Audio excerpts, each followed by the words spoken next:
The Philadelphia Phillies just made a move that nobody saw coming. And honestly, it might be one of the strangest transactions of this entire season. A left-handed pitcher just signed a major league contract with this organization. But here's the twist that's going to blow your mind. He's not walking into Citizens Bank Park. He's not even sniffing the big league roster right now. He's getting shipped straight to Single-A Clearwater. Yeah, you heard that right. So why would a team desperate for pitching help sign a major league talent and bury him in the low minors? What is Dave Dombrowski actually thinking here? And who got sacrificed to make this whole thing happen? Buckle up, Phillies Nation. This is a wild one. Let's start with a name, because it's a big one for anyone who's followed the American League over the past decade.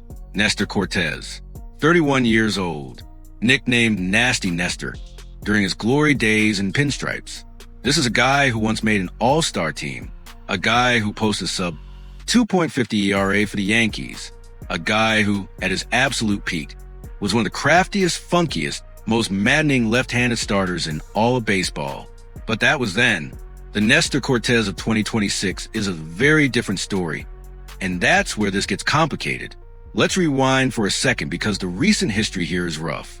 Cortes started last season with the Milwaukee Brewers. He landed there as part of the blockbuster Devin Williams trade with the Yankees. Big name, big expectations. And then it all fell apart almost instantly. 2 appearances into the season, a left elbow flexor strain wrecked everything. His year was essentially over before it began. The Brewers, seeing the writing on the wall, flipped him to the San Diego Padres at the trade deadline for Brandon Lockridge. Not exactly a blockbuster return. Cortes made 6 starts to close out the year in San Diego, and the results were ugly. A 6.29 ERA across 8 total starts in 2025. This is a pitcher in decline. This is a pitcher trying to find himself again. And then, to make matters even more complicated, he underwent surgery on his throwing arm this past October. So let that sink in for a moment. A pitcher with a blown-up ERA. A pitcher recovering from arm surgery. A pitcher who spent the entire 2026 season as a free agent and signed unwanted until right now. This is not the flashy blockbuster the Phillies fan base has been begging for. This is a lottery ticket, a depth play, a reclamation project. But here's where the front office logic starts to make a little more sense. Because let's talk about what this rotation actually looks like right now. Because it is not pretty. You've got Christopher Sanchez. You've got Zack Wheeler. You've got Jesus Luzardo. 3 legitimate frontline arms. The 3-headed monster, as they call it around here. But after that, it's a disaster. Aaron Nola is sitting there with a 5.12 ERA. Andrew Painter, the kid who was supposed to be the future, is at a brutal 6.43. Those are not numbers befitting a team trying to compete deep into October. And the bullpen? Don't even get me started. Brad Keller, one of the marquee free agent bullpen signings, is done for the year. Surgery. Season over. Jose Alvarado has struggled. Brooks Raley, a trade acquisition brought in specifically to stabilize things, has struggled too. This isn't a team with too many trustworthy arms. This is a team scraping the barrel, looking under every rock, trying to find one more warm body who can get big league hitters out. That is the reality of the Philadelphia Phillies pitching staff heading into the stretch run.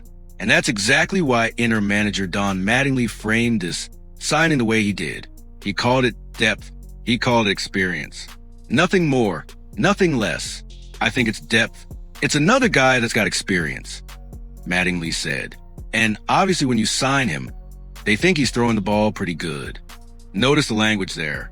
Careful, measured, no promises. This isn't a savior signing. This is a just-in-case signing. This is Dombrowski hedging his bets quietly in the middle of August, while the rest of the league is focused on the trade deadline chaos. But here's the part of the story that deserves way more attention than it's getting. To make room for Cortes on the 40-man roster, the Phillies had to make a corresponding move, and that move hurts. Right-hander Brian Keller was designated for assignment. Just like that. Gone. Roster casualty in a numbers game most fans never even see coming. Somebody who was fighting for a spot, grinding through the system, DFA'd overnight to open a lane for a reclamation project with a 6.29 ERA and a surgically repaired arm. This is the brutal, unglamorous side of roster building that never makes the highlight reels. Every signing has a cost. Every move creates a casualty. Brian Keller became this week's casualty. Now let's talk about the timeline here, because it matters. Cortes was a free agent for the entire 2026 season up to this point. Think about that. An all-star caliber arm, sitting there unsigned for months, according to FanSided's Robert Murray.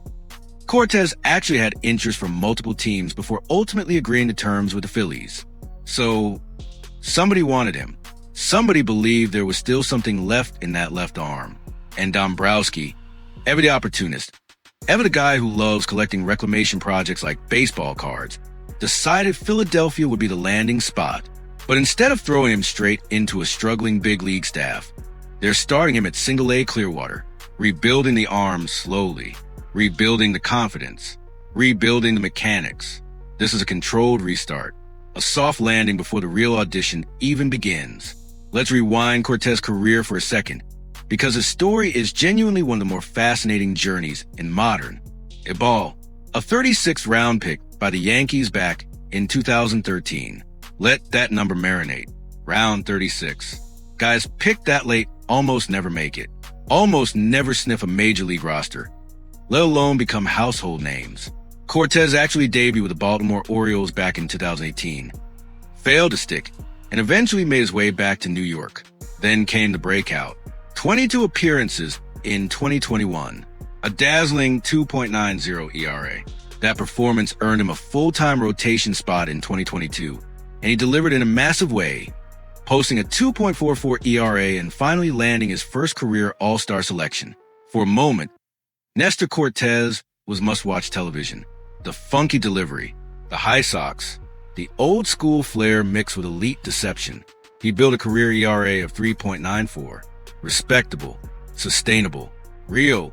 But baseball is cruel and bodies break down and velocity fades. And suddenly the pitcher who once dominated the American League East is fighting for a roster spot in Clearwater, Florida. This is his 9th major league season, if he makes it back up. 9 years. From a 36th round afterthought to an all-star to a reclamation project, trying to prove he still belongs. That is a story sitting underneath this transaction, and a lot more compelling than a simple roster move buried on a Wednesday in August. Now here's where I need you to think like a front office executive for a second, because this is where things get genuinely divisive.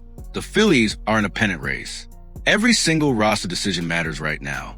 Every DFA, every signing, every fringe move could be the difference between an October run and a disappointing finish.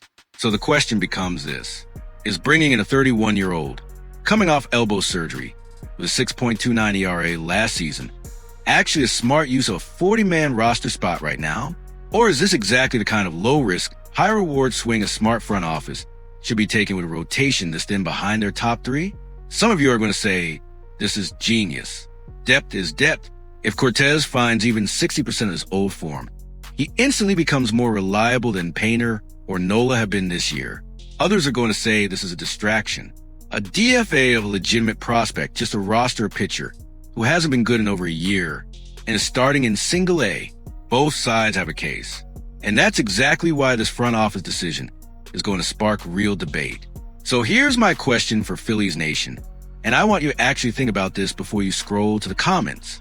If Nestor Cortes dominates in the minor leagues over the next few weeks, should the Phillies actually consider using him in a playoff bullpen role over guys like Jose Alvarado or Brooks Raley, who have struggled all season? Would you trust a reclamation project with recent postseason unfamiliarity over a proven veteran who simply hit a rough patch? Because that debate is coming. Whether you like it or not, Dave Dombrowski just planted the seed. This move might look small today, buried in transaction news, overshadowed by bigger headlines.